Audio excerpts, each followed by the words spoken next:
Here on God, Family, and Guns, we've made a few videos in the past regarding the illegal gun registry that the ATF has. And in order to find out if you are on or your guns are on that registry, that's what this video is about. We just kind of want to take, how can we know? How can we find out if your guns are actually on that illegal registry? Well, now, to get the details of the registry, I will put the link below, but the general idea is that in 2007, there was a law passed that allowed for alternative methods of recording out of business firearm businesses. Anybody that had an FFL, if they went out of business after 2007, the ATF will keep digital records of that, which is the beginnings of a gun registry. Now, with that being said, how can we find out? Well, this is a lot more difficult than one might find out. So ultimately what we looked at was, we looked at the National Tracing Center's Out of Business Record Center, otherwise known as the NTC's OOB Center. Now, what we found out was apparently back in 2004, there was an act passed. It was referred to as the Omnibus Appropriation Act. And what that act did was it gave the ATF the authority to essentially say, you know what, I'm not going to give you any information at all. It essentially locked and sealed the ATF's illegal registry. So if you wanted to find out, you can't.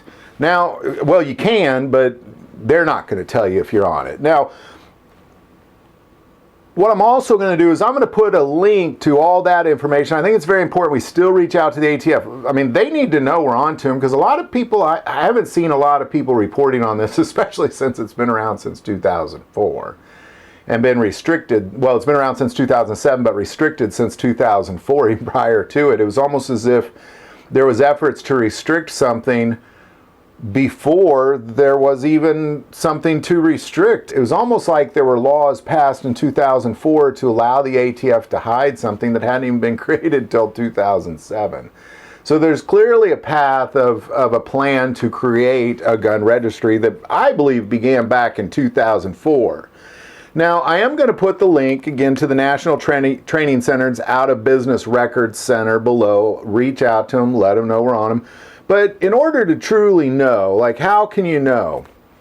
Well, I can tell you that I'm aware of at least 2 guns that I know that is in their, that I've owned, that is in their registry. And the way I know that is because if there's any gun store that has gone out of business that you purchased a firearm from, any gun store that has gone out of business that you purchased a firearm from, that firearm is in the ATF's illegal gun registry, a computerized illegal gun registry. That firearm is in there. But beyond that, if any importer that has gone out of business that you've somewhere down the line purchased a gun from, that is also in there. But even beyond that, any gunsmith that recorded a transfer of a firearm. Now, let me give you an example. So I had a firearm Cerakoted, and so when I gave it to the guy to Cerakote it, I had to fill out paperwork, and I essentially transferred that firearm to him while he Cerakoted it, and then he just transferred it right back to me.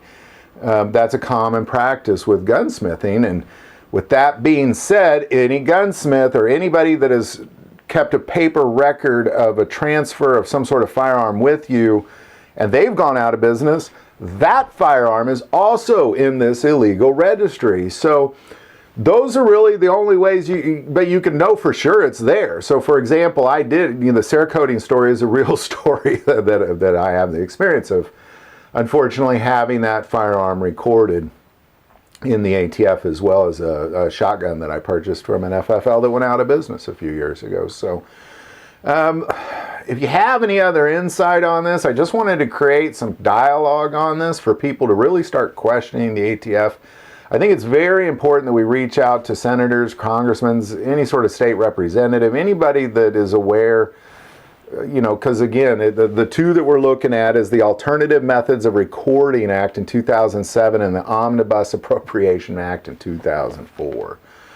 Both those have to be reversed, and this illegal registry has to be destroyed. But if you want to know if you're in it, bought a gun from a gun store that's been out of business, bought a gun from an importer somewhere down the line, whether you were the first to cover that importer or the second, or if you've had a firearm somehow worked on and there was records on that. So Again, any other insights you might have, put it in the comments below. If you like this video, click like and subscribe. Feel called to support this channel with Patreon, that link is also below. But the most important part of this channel, we take prayer requests, so never hesitate to send that in. Thank you for watching this episode of God, Family, and Guns. And as always, love God, love your family, and love guns.